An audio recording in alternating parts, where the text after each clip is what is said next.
মন্ত্রিসভায় জায়গা হয়নি বিএনপির যেসব হেভিওয়েট নেতারা। প্রধানমন্ত্রী তারেক রহমান নেতৃত্বে 25 জন মন্ত্রী ও 24 জন প্রতিমন্ত্রী সমন্বয়ে নতুন মন্ত্রী পরিষদ গঠিত হয়েছে। নতুন এই মন্ত্রিসভায় প্রথমবারের মতো সংসদ সদস্য এমপি নির্বাচিত হওয়া অনেকেই জায়গা পেয়েছেন।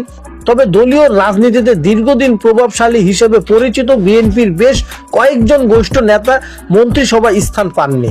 মঙ্গলবার 17 ফেব্রুয়ারি বিকেলে জাতীয় সংসদ ভবনের দক্ষিণ প্লাজায় প্রধানমন্ত্রী মন্ত্রিসভায় ও প্রতিমন্ত্রীদের শপথ গ্রহণ অনুষ্ঠিত হয়।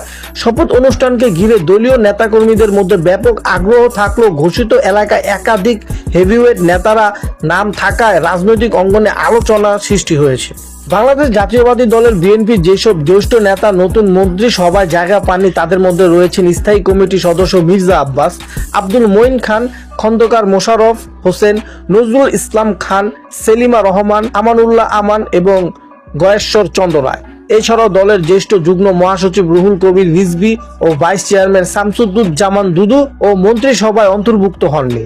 মন্ত্রিসভায় জায়গায় না পাওয়ায় নেতাদের মধ্যে শামসুজ্জামান দুদু, নজরুল ইসলাম খান ও রুহুল কবির রিজভী ছাড়াও বাকিরা অতীতে বিএনপির সরকারের বিভিন্ন গুরুত্বপূর্ণ মন্ত্রণালয়ে দায়িত্ব পালন করেছে। ফলে তাদের বাদ পড়া নিয়ে রাজনৈতিক অঙ্গনে নানা ব্যাখ্যা বিশ্লেষণ চলছে।